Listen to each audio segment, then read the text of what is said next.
Fala pessoal, tudo bem? Vocês estão felizes? Acordaram hoje de bem com a vida, com vontade de viver, de estudar e de vencer na vida?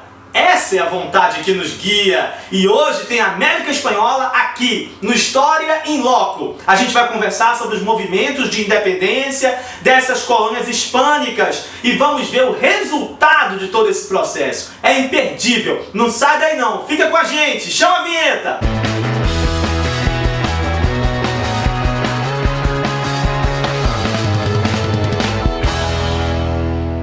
Muito bem, pessoal, primeira coisa que a gente precisa lembrar antes de falar dos processos de independência da América Espanhola é como estava distribuída, organizada essa América colonial espanhola. E a América Espanhola estava organizada da seguinte forma: eram 4 vice-reinos e 4 capitanias, ok? Quais eram esses vice-reinos? Primeiro vice-reino, vice-reino da Nova Espanha. Esse vice-reino aqui hoje corresponde ao México e uma parte do território dos Estados Unidos. Segundo vice-reino, o vice-reino do Peru. Esse território corresponde hoje atualmente ao Peru. Terceiro vice-reino, o vice-reino da Nova Granada. Esse vice-reino corresponde atualmente a Colômbia, Equador e Panamá. E o quarto vice-reino, o vice-reino do Rio da Prata. Esse vice-reino hoje corresponde à Argentina, Uruguai, Paraguai e Bolívia. Além desses 4 vice-reinos, a América Colonial Espanhola tinha 4 capitanias. A capitania da Guatemala, a capitania de Cuba, a capitania do Chile e a capitania da Venezuela. Essas capitanias também depois vão se reconfigurar nos processos de independência e vão gerar outros países. Mas a gente vai conversar sobre isso posteriormente. Muito bem, quais são as origens desses processos de independência da América Espanhola? Quais foram os fatores que contribuíram para que essas colônias americanas começassem essa ruptura com a sua metrópole europeia, no caso a Espanha, né? O primeiro aspecto que a gente tem que analisar é a contradição que está acontecendo entre esse sistema colonial mercantilista e essa nova realidade que está sendo vivida no século XIX do capitalismo industrial. Por quê? Porque o sistema colonial mercantilista, ele trabalha com uma de suas bases, que é esse monopólio comercial da metrópole sobre a colônia. A gente já viu isso, você já estudou isso no mercantilismo, né? Essa questão da exclusividade comercial que a metrópole tem em relação à sua colônia, só pode comercializar, né, com a sua metrópole. Isso já não é mais interessante dentro dessa nova realidade do capitalismo industrial do século XIX. As potências industriais, para elas é interessante os mercados livres. Poderem comercializar livremente, poder fazer com que os seus produtos entrem livremente nos países que podem ser os seus mercados consumidores.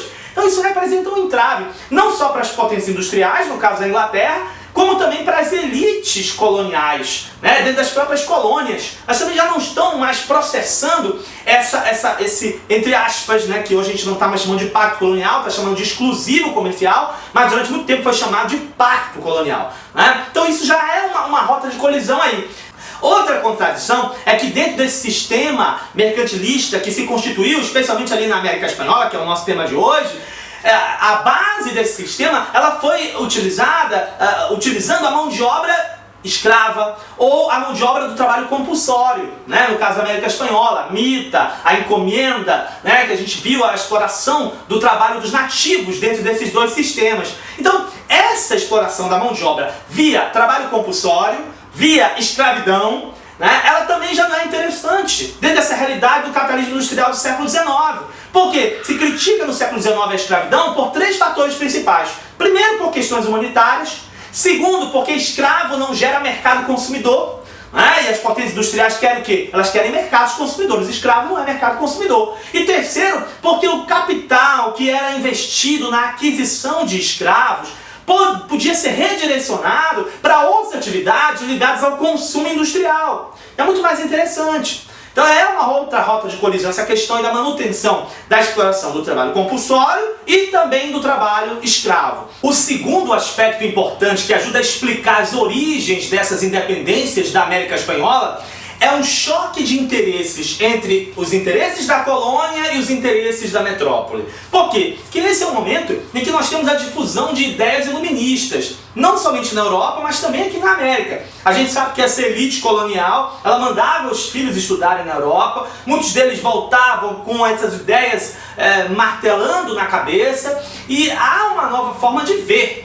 principalmente essa relação entre colônia e metrópole nesse momento. Dentro desse cenário do iluminismo, esse anti-absolutismo que os iluministas acabavam defendendo ali no âmbito da Europa, aqui na América Espanhola, ele se traduzia como anticolonialismo.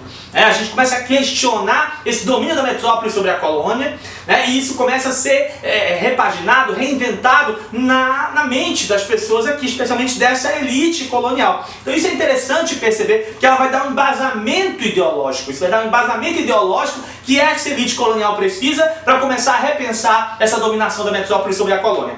E aí dentro disso, dentro desse choque de interesses, não existe só a questão ideológica, mas existe também uma grande contradição que alguns autores levantam, que é a contradição entre estimular o crescimento da colônia por um lado e manter o domínio colonial e a manutenção, manter também a exclusividade comercial da metrópole sobre a colônia por outro lado.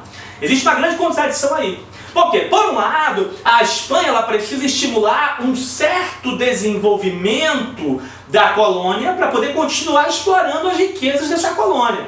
Mas por outro lado, ao mesmo tempo que a coroa estimula um certo desenvolvimento da colônia, por outro lado ela acaba possibilitando a formação, a consolidação de uma elite socioeconômica aqui, em âmbito local, que vai começar a anelar pela autonomia, pela independência, pela remoção dos entraves mercantilistas e vai começar a alimentar anseios autonomistas.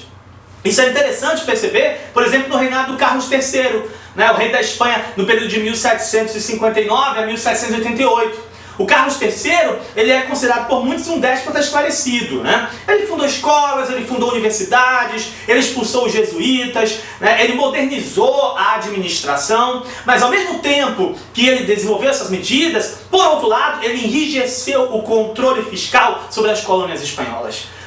Ele aumentou as práticas no sentido de coibir o contrabando dos produtos ingleses que acontecia na América Espanhola, apesar do, entre aspas, pacto colonial, que a gente estava chamando de pacto colonial, está chamando de exclusivo comercial. Então, por um lado, ele estimulou o crescimento, mas por outro lado, ele enrijeceu esse monopólio comercial da Espanha sobre essas colônias americanas. E isso gerou um aumento do custo de vida dessas colônias, Isso gerou uma insatisfação ainda maior. Essas insatisfações vão ser direcionadas na direção da metrópole no governo do Carlos III e também no governo sucessor dele, que é o Carlos IV. E aí, falando nessa elite socioeconômica, ela vai ser o nosso terceiro aspecto. O terceiro aspecto importante que ajuda a explicar as origens da independência da América Espanhola. Por que essa elite colonial vai ser importante? Porque é essa elite colonial que vai ser definidora nesses processos de independência. Mas para a gente caracterizar essa elite colonial e os anseios dela, é interessante a gente primeiro reprisar a própria sociedade colonial dessa América Espanhola. Como é que era a sociedade colonial da América Espanhola? Quais eram os grupos sociais que faziam parte dela? Você vai ter mais informações sobre isso numa aula que chama América Colonial Espanhola.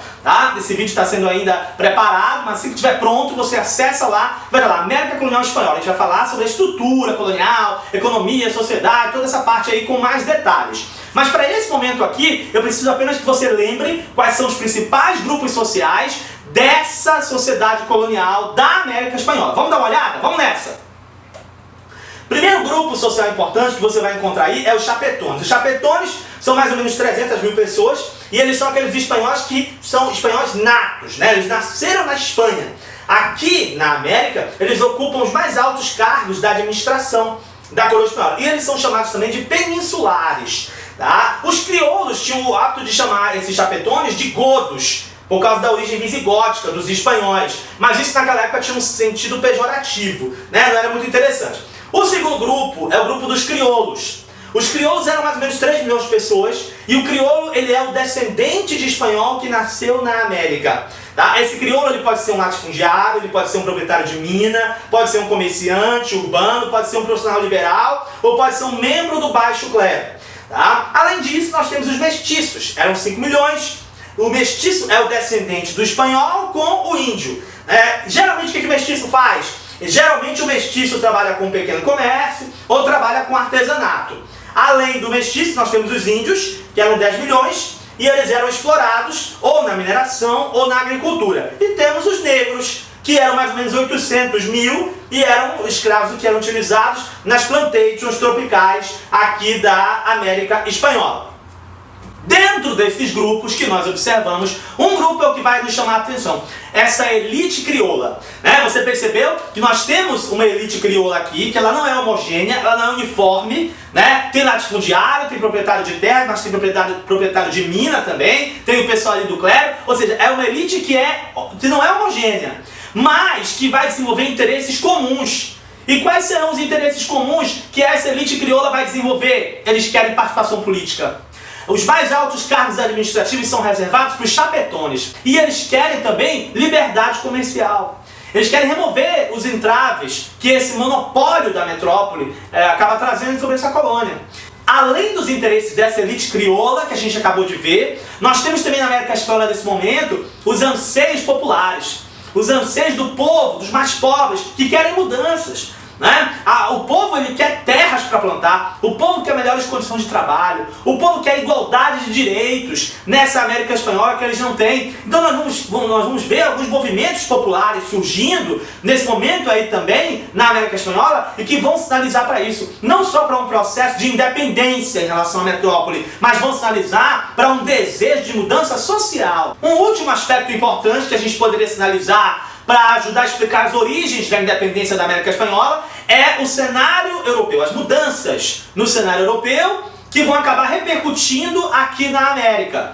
Nós sabemos que no início do século XIX, as guerras napoleônicas vão trazer mudanças para essa conjuntura geopolítica ali na Europa. E essas mudanças vão afetar diretamente a Espanha.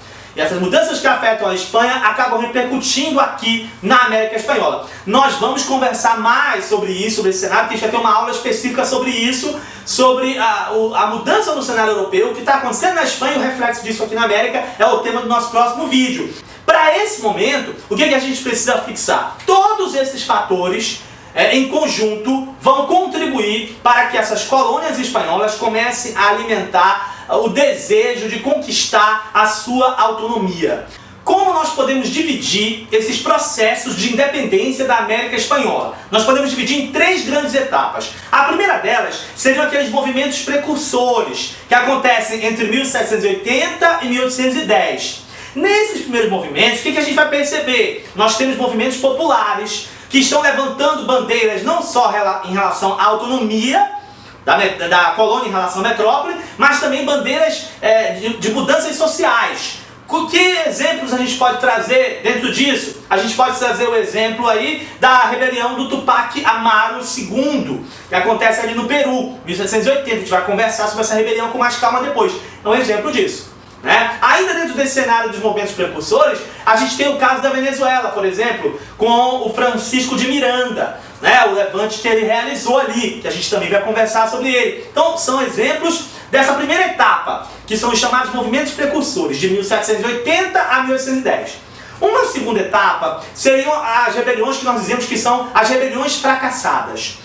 Essas rebeliões, elas acontecem já no momento em que a Espanha é invadida pelo Napoleão. A Espanha é invadida pelo Napoleão e há uma mudança no cenário da Espanha, porque o rei da Espanha passa a ser o irmão do Napoleão Bonaparte, o José Bonaparte. A partir desse cenário aí, nós temos algumas rebeliões que vão acontecer aqui na América, aproveitando esse vazio de poder que está acontecendo ali na Espanha. E aí essas rebeliões, naquele momento ali, entre 1810 e 1816, essas rebeliões elas não tiveram o apoio da Inglaterra e nem dos Estados Unidos. A Inglaterra porque ela estava envolvida na luta contra a França, estava envolvida nesse projeto de derrotar o Napoleão. E os Estados Unidos, porque naquele momento eles tinham um acordo com a Junta de Sevilha, que é o governo provisório que vai se levantar ali na Espanha quando eles são traídos pelo Napoleão, são invadidos pelo Napoleão, vai se levantar um governo provisório ali de resistência à dominação francesa na Espanha, que a gente vai ver com calma no próximo vídeo, a Junta de Sevilha. Os Estados Unidos, nesse momento, eles tinham um acordo comercial com essa Junta de Sevilha, então eles também não vão apoiar os movimentos de independência aqui na América. Numa terceira fase, que já vai ser a fase das independências propriamente, das autonomias que vão acontecer, aí sim, a partir de 1816, especialmente as revoltas que vão ressurgir entre 1817 e 1824, aí sim nós vamos ter as independências. Por quê? Porque já é um outro momento. né? Já é um outro momento, o Napoleão já foi derrotado, né? Então o que os ingleses vão fazer? Os ingleses agora vão apoiar, né, as independências da América Espanhola, tá? Eles vão apoiar a independência. E os Estados Unidos também vão dar apoio, porque eles vão sair com a doutrina Monroe, né, a partir de 1823. E com base nesse pressuposto, que tinha como slogan América para os americanos, eles vão fazer uma ferrenha oposição a qualquer intervenção militar, econômica, política, que seja, dos países europeus aqui na América. Né? Então eles vão apoiar também. Então essa terceira etapa já vai ser a etapa vitoriosa. Vamos ter vários movimentos que serão vitoriosos com o apoio dos ingleses, com o apoio dos americanos e que vão contribuir para que essas autonomias, essas independências aconteçam. Pessoal, esse é o cenário introdutório para ajudar a entender por que as independências da América Espanhola aconteceram. Agora, nós vamos entrar propriamente nos processos de independência. Nós vamos ver os conflitos que aconteceram em cada um desses vice-reinos, nas capitanias que existiam aqui nessa América Espanhola, e vamos começar primeiro estudando como que a mudança no cenário europeu e a mudança no contexto da Espanha influencia diretamente aqui e dá início a esses movimentos de autonomia. Mas isso eu vou te contar no nosso próximo vídeo. Quando terminar esse aqui, você já emenda com o outro para você ter a sequência dessa aula. Então fica com a gente, não sai daí não. Eu vou só para o intervalo comercial e daqui a pouco a gente volta. Vamos nessa!